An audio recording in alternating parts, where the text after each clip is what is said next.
জয় যিশু। পরভাষা টাংস। পরভাষা টাংস ইয়া অন্য ভাষায় কথা বলার এক অলৌকিক ক্রিয়া, যা শব্দবহুল, উচ্চ স্বরবিশিষ্ট এবং বক্তার কাছে অজানা।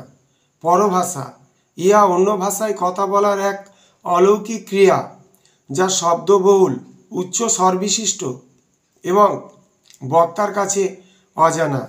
ইয়া সাধারণত প্রভুর প্রশংসা ও ধন্যবাদের জন্য ঈশ্বরের কাছে প্রার্থনার বাক্য।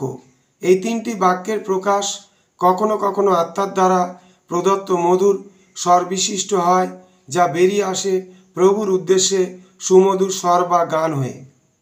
কখনো কখনো অন্য ভাষায় কথিত বাক্য আত্মায় পূর্ণ ও সংকল্প অটল ঈশ্বরের লোকদের জন্য প্রভুর বার্তা অর্থাৎ বাণী বয়ে আনে। এই দান ঈশ্বরের লোকদের হৃদয়কে তর্জমা করার জন্য প্রস্তুত করে, এমনকি অবিশ্বাসীদের কাছে ইহা ঈশ্বরের উপস্থিতির চিহ্নস্বরূপও হতে পারে। 1 করিন্থীয় 14 অধ্যায় 22 পদ। জয় যিশু।